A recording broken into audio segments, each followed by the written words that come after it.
வணக்கம். இது தீபிகா அருணுடன் கதையோசை. நீங்கள் கேட்டுக்கொண்டிருப்பது சி.வி. ராஜன் எழுதி வரும் ஆழமாய் அறிவோம் சனாதன தர்மம் காட்டும் ஆன்மீகம். நாம் கடந்த 79ஆம் பகுதியில் ஆகமங்கள், தந்திரங்கள் மற்றும் கோவில் வழிபாடு பற்றி பேசுகையில் பிராண பிரதிஷ்டை, கும்பாபிஷேகம், உற்சவமூர்த்தியின் தெய்வீக சக்தி போன்ற விஷயங்களைப் பற்றி அறிந்து கொண்டோம். நேயர்களே, ஒருவேளை நீங்கள் இந்த தொடருக்கு புதியவர் என்றால் இதற்கு முந்தைய பகுதிகளுக்குச் சென்று சனாதன தர்மத்தின் ஆழமான ஆன்மீகம் பற்றி என்னென்ன விஷயங்கள் கூறப்பட்டுள்ளன, எந்தெந்த கேள்விகளுக்கு பதில்களும் விளக்கங்களும் தரப்பட்டுள்ளன என்று கேட்டு தெரிந்து கொண்டு இங்கே இந்த வார கேள்வி பதில்களை தொடரலாம். அது இங்கு விவாதிக்கப்படும் கருத்துகளின் தொடர்ச்சியை சரியாக புரிந்து கொள்ள உதவும். இனி இந்த வாரமும் தொடர்ந்து ஆகமங்கள் பற்றிய மேலும் சில கேள்வி பதில்களை கேட்போம். முதற் கேள்வி: முறைப்படி பிராணப்பிரதிஷ்டை செய்யப்பட்ட கோயில்களுக்கு மீண்டும் மீண்டும் கும்பாபிஷேகம் செய்ய வேண்டிய அவசியம் என்ன? பாலாலயம் என்பது என்ன? வீடு, அலுவலகங்கள் போல கோவிலும் ஒரு கட்டடமே. ஆதலால் அதில் இயற்கையின் பாதிப்பால் உழுகல், விரிசல், சாயப்பூச்சிகள் மங்கிப்போதல், அழுக்கும் தூசியும் பாசியும் படிதல் போன்றவை நிகழவே செய்யும். கோபுரத்திலுள்ள சுதை சிற்பங்கள் நசித்துப் போதல், புறா, வௌவால் போன்ற பறவைகளின் கழிவுகளால் அசுத்தம் கூடிக் போதல், கோபுரங்களில் செடி கொடிகள் வளர்தல் ஆகியவையும் நிகழ்கின்றன. இதன் காரணமாய் கோவிலில் தெய்வீக சக்தி மங்கிப் போகும். கூடவே தொடர்ந்து நடக்கும் அபிஷேகங்கள், ஆடை அலங்காரங்கள் முதலியவற்றால் மூல விக்கிரகத்தையும் பீடத்தையும் பிணைக்கும் அஷ்டபந்தனம் தளர்ந்து விக்கிரகம் அசை உறுவதும் நிகழலாம். அப்படியானால் மீண்டும் அஷ்டபந்தனமும் பிராண பிரதிஷ்டையும் செய்வது அவசியமாகிறது. அதனால்தான் பொதுவாக கோவில்கள் சுமார் 12 ஆண்டுகளுக்கு ஒருமுறை புனருத்தாரணம், அதாவது புதுப்பிப்பு செய்ய வேண்டும் என்கிற ஒரு நியமம் உண்டு. துரதிருஷ்டவசமாக அதை செய்ய பெரும்பான்மையான கோவில்களில் பண வசதி கிடையாது. அதனால் பல கோவில்கள் மேலும் மேலும் நசித்துப் போகின்றன. அப்படி புனருத்தாரணம் மேற்கொள்ளப்படும் ஒரு கோவிலில் மூல சந்நிதிக்குள்ளும் பராமரிப்பு வேலைகள் இருந்தால் என்ன செய்ய? அர்ச்சகர்களைத் தவிர வெளியாட்கள் கர்ப்ப கிரகத்துக்குள் செல்ல இயலாதே. சாஸ்திரப்படி இறைவனுக்கு வேளாவேளைக்கு செய்யப்படும் வழிபாடுகள், நைவேத்தியம் இவற்றை நிறுத்த முடியாது. எனவே அந்த சமயத்தில் சாஸ்திர நியமங்களுக்கு உட்பட்டு அவற்றிற்குரிய கிரியைகள், மந்திரங்கள் மூலம் மூல விக்கிரகத்திலுள்ள இறைவனின் சாநித்தியம் கும்பங்கள் வழியாக வேறொரு சிறிய விக்கிரகத்துக்கு மாற்றப்படும். அந்த விக்கிரகம் கர்ப்ப கிரகத்துக்கு வெளியே ஓரிடத்தில் நித்திய வழிபாட்டுக்காக கொண்டு வைக்கப்படும். அதை பக்தர்கள் வழிபடலாம். இறைவனின் உயிர்ப்பு இப்போது அந்த சிறிய விக்கிரகத்துக்கு மாற்றப்பட்டு விட்டதாக ஐதீகம். தற்போது பூஜை செய்யப்படும் அந்த இடத்தை பாலாலயம், பால ஆலயம் என்பார்கள். தற்போது மூல சந்நிதியில் இருக்கும் விக்கிரகம் தற்காலிகமாக ஒரு சிலையே. அங்கே இனி மராமத்து வேலைகள் செய்யலாம். யார் வேண்டுமானாலும் உள்ளே செல்லலாம், விக்கிரகத்தை தொட்டு பார்க்கலாம். கோவிலில் திருப்பணிகள் முடிந்ததும் கும்பாபிஷேக சமயத்தில் மந்திர கிரியாபூர்வமாக பாலாலயத்திலிருந்து மூல விக்கிரகத்துக்கு மீண்டும் இறைவனை ஆவாகனம் செய்வார்கள். இரண்டாம் கேள்வி: கோவில்களில் வழிபடும் தெய்வங்களுக்கு ஏன் இத்தனை ஆடை அலங்காரங்களும், பொன் வைர வைடூரிய நகைகளும், நைவேத்தியங்களும், உபசாரங்களும், திருவிழாக்களும் அவசியம்? பகவத்கீதையில் பகவான் ஒருவன் பூர்ண பக்தியோடு இலையோ பூவோ பழமோ நீரோ சமர்ப்பித்தாலும் தான் அதனை மகிழ்வுடன் ஏற்றுக்கொள்வதாகச் சொல்கிறாரே. கோவிலில் வைத்து வழிபடும் இறைவனை ஒரு ராஜாதி ராஜனாக, மகாராஜனாக கருதி ஒரு அரசனுக்கே உரிய எல்லா ஆடம்பரங்களோடும் ஆடை ஆபரண அலங்காரங்களுடனும் வழிபட வேண்டும் என்று ஆகம சாஸ்திரங்கள் விதித்திருக்கின்றன. அதற்கு பின்னால் மனித உளவியலும் இருக்கிறது. கோவில் சார்ந்த வழிபாடென்பது இந்த கலியுகத்துக்கான தேவை. கலியுகம் எப்படி இருக்கும் என்று புராணங்களில் முன்கூட்டியே ஊகித்து என்ன எழுதி வைத்திருக்கிறார்கள் என்பதை நாம் முன்பே வேறொரு அத்தியாயத்தில் பார்த்தோம். கலியுகத்தில் மிகப் பெரும்பான்மையான மக்களுக்கு பணமும் செல்வமுமே பிரதானமாக நாட்டமாக இருக்கும். எளிமை, விவேகம், வைராகியம், புலனடக்கம் இவற்றை மேற்கொண்டு அகமுகமாய் தன் ஆன்மாவையோ அகத்தில் குடியிருக்கும் இறைவனையோ நாடுவோர் மிக மிக குறைவானவர்களாகவே இருப்பார்கள். மிக மிக பெரும்பான்மையான மக்கள் அவர்கள் நாடும் செல்வம், வசதிகள், சுக சௌக்கியங்கள், நோய்களிலிருந்தும் வாழ்க்கை பிரச்சினைகளிலிருந்தும் தீர்வு இவற்றையெல்லாம் இறைவன் அருள்வார் என்ற நம்பிக்கையோடு கோவில்களுக்கு வருகிறார்கள். அவர்களுக்கு அருளும் இறைவன் ஒரு அரசனைப் போல செல்வ வளமும் ஆடை ஆபரணங்களும் அலங்காரங்களும் கொண்டு விளங்கினால் அல்லவா மக்களுக்கு அவர் குறைவின்றி கொடுப்பார் என்று தோன்றும். சாமானிய மக்களுக்கு இருக்கும் இந்த மனப்பான்மையை புரிந்து கொண்டே ஆகமங்கள் கோவிலில் குடிகொள்ளும் தெய்வத்திற்கு ராஜோபச்சாரம் செய்து வழிபடும் வழக்கத்தை ஏற்படுத்தியிருக்கின்றன. பழனி தண்டாயுதபாணி சுவாமி கோவிலை எடுத்துக்கொள்ளுங்கள். அதில் குடிகொண்டுள்ள முருகனின் மூல விக்கிரகம் நவபாஷாணம் கொண்டு போகர் என்னும் சித்தர் வடிவமைத்ததாகும். அனைத்தையும் துறந்த ஒரு பிரம்மச்சாரி கோலத்தில் வெறும் கோவணாண்டியாய் கையில் ஒரு தடியுடன் நிற்பதாகவே அது தோற்றமளிக்கும். ஆயினும் விசேஷ நாட்களிலும் திருவிழாக்களின் போதும் அதே முருகன் சிலை ராஜ அலங்காரங்களுடன் ஏராளமான ஆபரணங்களும் வைரம் ஜொலிக்கும் கிரீடமும் அணிந்து ஜொலிப்பது வழக்கம். மிகப் பெரும்பான்மையான கோவில்களில் பூஜையின் நிறைவாக மகா ஆரத்தி காட்டும்போது ராஜாதி ராஜ பிரசஹ்ய சாஹினே எனத் தொடங்கும் ரிக்வேத மந்திரத்தை சொல்லி போற்றுவது வழக்கம். அந்த ஸ்லோகம் அந்த தெய்வத்தை ராஜாதி ராஜனாகவும் யாராலும் வெல்ல முடியாதவராகவும் வைஷ்ரவணன் எனும் பெயர் கொண்ட எல்லா செல்வத்துக்கும் அதிபதியாகிய குபேரனாக வரித்துப் போற்றி அவர் பக்தர்களின் எல்லா வேண்டுதல்களையும் நிறைவேற்றித் தர வேண்டும் என்று பிரார்த்திப்பதாயும் பொருள் கொண்டதாகும். கோவில் சார்ந்த பக்தியில் பெரிதும் மூழ்கியிருக்கும் மிகப் பெரும்பான்மையான பக்தர்களை நீங்கள் கவனித்தால் ஒரு உண்மை புரியும். தாங்கள் கும்பிடும் இறைவனை விதவிதமான ஆடை அலங்காரங்களில் கண்டு வணங்குவதில் அவர்கள் பெரும் உவகை கொள்கிறார்கள். யானை வாகனம், கருட வாகனம் என்று விதவிதமான வாகனங்களில் விதவிதமான தோற்றங்களில் பவனி வருவதை பரவசத்துடன் கண்டு களிக்கிறார்கள். ஏதோ ஒரு வகையில் அவை அவர்கள் மனதை இறைவனை நோக்கி குவியச் செய்வதில் பங்காற்றவே செய்கின்றன. ஆகவே இவையெல்லாம் மிகப் பெரும்பான்மையான பக்தர்களின் ருச்சிக்கு ஒத்துப்போகவே செய்கின்றன. உலகிலுள்ள அனைத்து ஐஸ்வர்யங்களும் ஈஸ்வரனான இறைவனுக்கு சொந்தமானவையே. அவனது ஐஸ்வர்யங்களை அவனுக்கே சார்த்தி ரசிப்பதில் பல பக்தர்கள் உவகை கொள்கிறார்கள். அதனால் இவற்றையெல்லாம் இறைவன் விரும்புகிறான், அவற்றை செய்தால்தான் அவன் அகமகிழ்ந்து அருள் புரிவான் என்று நினைத்தால் அது தவறான புரிதலன்றி வேறில்லை. இறைவனுக்கு ஒரு சாமானிய பக்தன் முழு பக்தியுடனும் ஈடுபாட்டுடனும் எளிமையுடனும் ஒரு இலையோ பூவோ பழமோ நீரோ சமர்ப்பித்தாலும் போதும். அதிலேயே அவன் அகமகிழ்வான், அருள் பாலிப்பான். அதைத்தான் பகவான் கிருஷ்ணர் கீதையில் சொல்லியிருக்கிறார். ஆனால் ஒரு பணக்கார பக்தனின் மனப்பாங்குக்கு அது ஒத்துவராது. அவன் தன் செல்வ வளத்துக்கேற்ப தான் செய்யும் பூஜையும் படைக்கும் நைவேத்தியமும் ஆடம்பரமாக இருக்க வேண்டும் என்று நினைக்கிறான். ஆக இது பக்தர்களின் தனிப்பட்ட மனப்பாங்கை பொறுத்த விஷயமே அன்றி வேறில்லை. இதில் இறைவனை குற்றம் காணுதல் தவறான புரிதல் ஆகும். மூன்றாம் கேள்வி. இது தமிழ்கோராவில் எழுப்பப்பட்ட ஒரு குறுகிய புத்தி கேள்வி. தமிழக பக்தர்கள் கடவுளை தேடி ஏன் அண்டை மாநிலங்களுக்கு சபரிமலை, குருவாயூர், திருப்பதி, தர்மஸ்தலா, உடுப்பி என்றெல்லாம் செல்கின்றனர்? தமிழகத்தில் இல்லாத கோயில்களா? கோயில்களை நாடி மாநிலமாய் போய் அந்த மாநிலங்களுக்கு வருவாய் ஈட்டித்தர காரணம் என்ன? எங்கள் வீட்டு பூஜை அறையிலேயே எல்லா சாமி படங்களும் இருக்கின்றன. நான் எதற்கு கோவிலுக்குச் செல்ல வேண்டும்? எங்கள் ஊரிலேயே ஒரு சிறிய கோவில் இருக்கிறது. அதில் விளக்கு போடக்கூட காசில்லை. 3 வேளை பூஜை செய்ய வக்கில்லை. அது வேறு விஷயம்.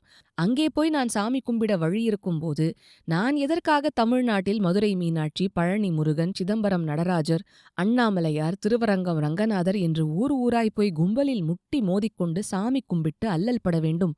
இப்படி கூட கேட்டுக்கொண்டே போகலாம்தான். அடிப்படையில் இந்த கேள்வி தெய்வ பக்தியையோ தெய்வ நம்பிக்கையையோ சார்ந்ததல்ல. இன மொழி உணர்வை தூண்டிவிட ஓர் உணர்ச்சி பரப்பில் எழுப்பப்படும் கேள்வி. அரசியல், இனவாத, மொழிவாத, மாநிலவாத, பிரிவினைவாத கேள்விகளின் கூட்டத்தில் கோவில் வழிபாட்டையும் வம்புக்கு இழுத்து எழுதப்பட்டிருக்கும் குறுகிய புத்தி கேள்வி அவ்வளவே. சில மகாத்மாக்கள் அல்லது தவ வலிமை மிகுந்த முனிவர்கள் தவம் இயற்றிய இடங்களில் அவர்களின் சங்கல்பத்தால் உருவான சில கோவில்களில் மற்ற கோவில்களை விட இறை சாநித்தியம் கூடுதல் உண்டு என்பார்கள் பெரியோர். சில கோவில்களில் வாழும் தெய்வங்கள் காலங்காலமாக வரப்பிரசாதிகளாய் அறியப்படுகின்றனர். அந்த தெய்வத்திடம் வேண்டினால் விரைவில் நல்லது நடக்கும் என்கிற ஓர் ஆழ்ந்த நம்பிக்கை மக்களுக்கு அவர்களின் முன்னோர்களால் அறிவுறுத்தப்படுகின்றன. அதாவது ஒரு ஊரில் பல துணிக்கடைகள் இருந்தாலும் ஓரிரு கடைகளில்தான் விலை குறைவு, தரம் கூடுதல் என்று மக்களிடையே கருத்து இருக்கும். ஊரில் எத்தனையோ எம்டி படித்த மருத்துவர்கள் இருந்தாலும் ஒரு வயதான எம்பிபிஎஸ் படித்த டாக்டர் கைராசிக்காரர் என்று மக்களால் போற்றப்பட்டு அவர் கிளினிக்கில் எப்போதும் கூட்டம் அதிகம் இருக்கும். அதுபோலவே சில கோவில்களுக்கு கூடுதல் மகிமை உண்டு. வந்து கும்பிட்ட மக்களின் பிரத்யட்ச அனுபவம் சார்ந்து இம்மகிமைகள் வருகின்றன. திருப்பதி சென்று திரும்பி வந்தால் ஒரு திருப்பம் நேருமடா என்கிற பழைய திரைப்பட பாடலில் கூறப்பட்டது உண்மை என்று பலரும் அனுபவத்தில் கண்டதே. காலம் காலமாய் அதிகமதிகம் மக்கள் நம்பிக்கையுடன் வந்து வணங்குதல், அக்கோவில்களில் தங்கு தடையின்றி பக்தர்களுக்கு பிரசாத உணவு வழங்கல், அங்கு நடக்கும் ஏராளமான மந்திர உச்சாடனங்கள், ஆகம சாஸ்திரப்படி குறைவில்லாமல் நடைபெறும் நித்திய பூஜைகள், திருவிழாக்கள், இவற்றின் பலனாய் அங்கு வாழும் தெய்வம், வரும் மக்களின் நம்பிக்கை, ஈடுபாடு, பக்தி இவற்றை உள்வாங்கி பிரதிபலித்து அதிகமதிகம் அருள் சக்தியை வெளிப்படுத்துவதாக விளங்குகிறது என்பது நம்பிக்கை. கோவில்கள், பூஜைகள், திருவிழாக்கள் இவை எல்லாமே ஆன்மீக நாட்டம் மிகுந்தவர்களுக்காக அல்ல. மக்களில் 100-இல் ஓரிருவர் மட்டுமே மெய்யான ஆன்மீக நோக்கம் உள்ளவர்களாக இருப்பர். மீதி 98% மக்களுக்கு வாழ்க்கையில் துன்பங்கள் நீங்க வேண்டும், வறுமை ஒழிய வேண்டும், நோய்கள் நீங்க வேண்டும், துக்கங்கள் போக வேண்டும், சுக வாழ்க்கை அமைய வேண்டும், ஏராளமாய் பணம், சொத்து, செல்வம் வேண்டும். அவர்களுக்கு இவையெல்லாம் விரைவாயும் நடக்க வேண்டும். அதனால் எத்தை தின்றால் பித்தம் தெளியும் என்று அலைபவர்கள் பலருண்டு. அவர்களுக்கு வெளியூரில், தொலைவில், மலையுச்சியில் இருக்கும் ஓர் தெய்வம் வரப்பிரசாதி என்று தெரிந்தால் அங்கு போய் விழுவார்கள். உண்டியலில் பணத்தை அள்ளிப்போட்டு கடவுளுடன் வியாபாரம் நடத்துவார்கள். அவர்களுக்காகவும் தானே கடவுள் இருக்கிறார். அவர் அப்படிப்பட்ட காரியார்த்த பக்தர்களையும் கைவிட மாட்டார். மற்றொரு மிக முக்கியமான காரணம் இருக்கிறது. அது மக்களுக்கு இருக்கும் ஊர் சுற்றும் ஆசை. இந்த காலத்தில் சுற்றுலாத் தலங்கள் என்றால் பலவித கேளிக்கைகள் உள்ள இடங்கள் என்று ஆகிவிட்டன. ஆனால் அக்காலத்தில் சுற்றுலா என்றால் தூர தேசங்களில் உள்ள புண்ணிய தலங்களுக்கு யாத்திரை செல்வது என்று இருந்தது. எல்லாவற்றையும் தெய்வபக்தியோடும் நம்பிக்கையோடும் இணைத்து மக்களின் உலகியல் ஆசைகளை தீர்த்து கொள்ள வழியமைப்பதே அக்கால முறை. அப்படித்தான் பாரத தேசம் முழுவதும் பல்கிப் பரந்து ஏராளமான பிரசித்தி பெற்ற கோவில்கள், தீர்த்த தலங்கள் இருக்கின்றன. காலம் காலமாக மொழி, மாநில எல்லைகளைக் கடந்து மக்கள் புதிய ஊர்களுக்குச் சென்று தமக்கு மாறுதலான கோவில்கள், தெய்வ வடிவங்கள் இவற்றை தரிசிக்க வாய்ப்பாக இவைகள் அமைந்துள்ளன. மலைமேலிருக்கும் ஓர் தெய்வத்தை உடலை சிரமப்படுத்தி படியேறிச் சென்று தரிசிக்கும்போது கிடைக்கும் ஓர் பரவசம் மிகவும் வித்தியாசமானது. அதை அனுபவித்தவர்களுக்கே அது புரியும். திருப்பதியில் வாகன வசதி வந்து எத்தனையோ காலமாயிற்று என்பது வேறு விஷயம். சபரிமலை கோவிலில் சாதி மத பேதமின்றி விரதம் எடுத்து ஓரளவேனும் சுயக்கட்டுப்பாடுடன் நியமங்கள் பின்பற்றி இருமுடி சுமந்து மலை ஏறுவது என்பது சாமானிய மக்களுக்கு ஒரு தெய்வீக உந்துதலை தருகின்றது. அதை அனுபவித்தவர்களுக்கு மட்டுமே அது புரியும். இதெல்லாம் போகட்டும். மற்றோர் மறுக்க முடியாத உண்மை, கோவில்கள் வெறும் வழிபாட்டுத் தலங்களாக இல்லாது அதன் சுற்றுவட்டார மக்களின் வாழ்க்கையின் பொருளாதாரத்தை மேம்படுத்தும் மையங்களாகவும் அக்காலம் தொட்டு இக்காலம் வரை இருந்து வருகின்றன. ஒரு கோவில் உருவாகிறதென்றால் சிற்பிகள், தச்சர்கள், கட்டுமான தொழிலாளர்கள் என பற்பல துறையினருக்கும் வேலைவாய்ப்பு கிடைக்கிறது. கோவிலில் பணி செய்யும் அர்ச்சகர்கள், சமையற்காரர்கள், துப்புரவு தொழிலாளர்கள், பூ, பழ, தேங்காய் வியாபாரிகள், மளிகை கடைக்காரர்கள், எண்ணெய் வியாபாரிகள், மேளம், நாதஸ்வர கலைஞர்கள், ஓதுவார்கள் என பலரும் பிழைக்கிறார்கள். ஏராளமான சுற்றுலா பயணிகள் வரும்போது உணவு விடுதிகள், தங்கும் விடுதிகள் நடத்துபவர்கள், கடை வியாபாரிகள், வாகனம் ஓட்டுபவர்கள் என பலரும் வாழ்வாதாரத்தை பெறுகின்றனர். தமிழர்கள் எப்படி வெளிமாநில கோவில்களுக்கு சென்று தரிசித்து அங்கே பணம் செலவழிக்கிறார்களோ அப்படியேதான் கணக்கற்ற வெளி மாநில பக்தர்கள் தமிழ்நாட்டு கோவில்களுக்கும் வந்து தரிசிக்கிறார்களே. திருவரங்கம், மதுரை, பழனி, திருவண்ணாமலை, சிதம்பரம், ஒப்பிலியப்பன் கோவில், குடந்தை, தஞ்சை, ராமேஸ்வரம், திருத்தணி, காஞ்சிபுரம், திருநள்ளாறு என்று எத்தனை தலங்கள் மொழி, மாநில பேதமின்றி மக்களை கவர்ந்திழுக்கின்றன. உங்கள் கவலை உண்டியலில் விழும் பணம்தான் என்றால் கவலைப்படாதீர்கள். தமிழர்கள் வெளியே போய் கொட்டும் பணத்தை விட கூடுதலாகவே வெளி மாநிலத்தவர் இங்கே வந்து கொட்டுகிறார்கள். 4ஆம் கேள்வி. ஒட்டுமொத்தமாக பார்த்தால் காரியார்த்தமான நோக்கம் கொண்ட உலகியல் பக்தர்களுக்காக மட்டுமே கோவில்கள் அவசியம் என்று சொன்னால் அது தவறாகுமா? அப்படி ஒரேடியாக முடிவு கட்டுவது சரியில்லை. ஒரு சாராயக் கடையின் உள்ளே உள்ள அதிர்வும் ஒரு கோவிலின் உள்ளே இருக்கும் அதிர்வும் சமமில்லை. ஏராளமான மக்களை ஈர்க்கும் மால் போன்ற வணிக வளாகத்தின் அதிர்வும் ஒரு பிரபல கோவிலின் அதிர்வும் சமமல்ல. ஆகம முறைப்படி உருவாக்கப்பட்டு பக்தியுடன் நித்திய பூஜைகள் நடக்கும் ஒரு கோவில் கண்டிப்பாக எல்லாவிதமான பக்தர்களுக்கும் ஆன்மீக சாதகர்களுக்கும் ஏதோ ஒரு வகையில் மன சாந்தியை வழங்கக்கூடியதே. இன்னொரு விதத்தில் பார்த்தால் கோவில் வழிபாடு என்பது முற்காலங்களில் வைதீக கர்மங்களை பின்பற்றிய கர்மகாண்டிகளுக்கு சமமாய் கலியுக பக்தர்களுக்கு உண்டான ஒரு மாற்று ஏற்பாடு என சொல்லலாம். வைதீக கர்மங்களை முறைப்படி செய்து பக்குவம் பெற்று உலகியல் இன்பங்களை அனுபவித்த பிறகு அவற்றால் நிரந்தர சுகமில்லை என புரிபட்டு வேதத்தின் ஞான காண்டத்தை நோக்கி முன்காலத்தில் சாதகர்கள் முன்னேறிச் சென்றனர் என்று முன்பே வேறு அத்தியாயங்களில் சொல்லியிருக்கிறோம். அதேபோலவே விவேக வைராகியம் கைவரப் பெறுவதற்கும் கோவில் வழிபாடுகள் ஆரம்பப்படிகளாய் அமையும். இந்த கலியுகத்தில் ஞான யோகம், ராஜயோகம் போன்ற பிற யோக மார்க்கங்களை கடைபிடிக்க தகுதியுள்ள சாதகர்களில் பெரும்பாலானோருக்கும் தொடக்கத்தில் இஷ்ட தெய்வ நம்பிக்கையும் துவைத்த பக்தியும் அவற்றின் தாக்கத்தால் கோவில் சார்ந்த வழிபாடும் படிக்கற்களாக அமையவே செய்கின்றன. உலகியல் பற்றை ஒழித்து மனதில் தூய பக்தியை மட்டுமே நிரப்பிய பற்பல மகான்களும் தாங்கள் வழிபடும் கோவிலில் குடிகொண்ட இறைவனை உயிரும் உணர்வும் உள்ள வடிவங்களாய் தரிசித்த சரித்திரங்கள் பலவும் உண்டு. ஆழ்வார்களும் நாயன்மார்களும் கோவில் கோவிலாகச் சென்று பக்தியில் மனமுருகிப் பாடியது வெறும் விக்கிரகங்களை அல்ல. அவர்கள் உணர்வுபூர்வமாய் அந்த தெய்வத்தை அகக்கண்ணில் கண்டு அந்த கோவிலின் ஸ்தல புராணத்தில் சொல்லியுள்ள இறைவனின் லீலைகளையும் அருட்சக்தியையும் போற்றி மனமுருகிப் பாடினார்கள். ஸ்ரீராமகிருஷ்ண பரமஹம்சர் தம் தீவிர பக்தியால் அவர் அர்ச்சகராய் பணி செய்து பூஜித்த தட்சிணேஸ்வர காளியை தரிசித்தார். அவளுடன் பேசினார். திருக்கச்சி நம்பிகள் காஞ்சி வரதராஜ பெருமாளுடன் உரையாடினார். நாமதேவருக்கு பன்றிப்பூர் விட்டலன் ஓர் நண்பர் போல கூடவே இருந்து உறவாடினார்.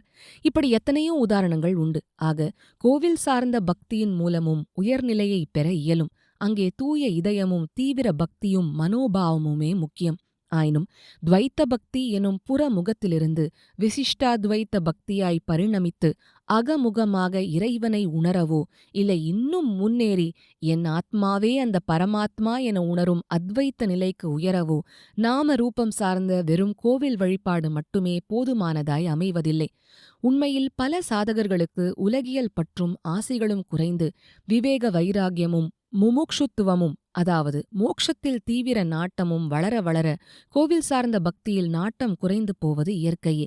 அதில் தவறோ குற்ற உணர்வு கொள்ளவோ ஏதுமில்லை. இதற்கு நாமதேவரின் கதை ஒரு உதாரணம். என்னதான் நாமதேவர் துவைத்த பாவத்தில் விட்டலனோடு உறவாடும் பேறு பெற்றிருந்தாலும் அவரை பரம ஞானியான கோரா கும்பர் இவர் இன்னும் வேகாத களிமண் பானைதான் என்று சொல்லிவிட்டார். இதனால் வேதனையுற்ற நாமதேவர் விட்டலனிடம் அதை சொல்ல பகவான் விட்டலனும், ஆம், நீ ஒரு சத்குரு முகமாக ஞானம் பெறாதவரை உனது அனுபவம் முழுமையற்றதே என்று சொல்லிவிட்டார். அதன் பிறகு நாமதேவர் தமது குருவான விஷோபாகேஷரை சரணடையப் பெற்று ஞானம் பெற்றார். ஞானம் பெற்ற பிறகு அவருக்கு விட்டலனை சந்திப்பதிலும் அவருடன் உரையாடுவதிலும் நாட்டம் போய்விட்டதாம். தனக்கு அந்நியமாய் விட்டலன் இல்லை என்ற உணர்வு வந்ததும் துவைத்த பக்தியும் முடிவுக்கு வந்துவிட்டது. ஞான யோக ராஜயோக சாதகர்களுக்கு அகமுக பயணமே முக்கியமாகும். அதற்கு தியானம் அவசியமாகிறது. கோவில்களோ அரண்மனைக்கு இணையான இடங்கள்.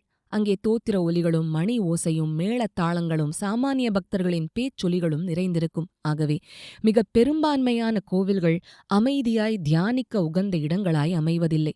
இன்னொரு கோணத்தில் பார்த்தால் உலகியல் சுக வாழ்வுக்காக கோவில் சார்ந்த பக்தியை மட்டும் இறுக பிடித்துக் கொண்டிருக்கும் மிக பெரும்பான்மையான பக்தர்களுக்கு அது ஒரு மதம் சார்ந்த சடங்காகத் தொடங்கி அப்படியே இறுதியில் முடிந்தும் விடுகிறது. அங்கே சனாதன தர்மம் காட்டும் ஆன்மீக நோக்கு நிகழாமலேயே போகிறது.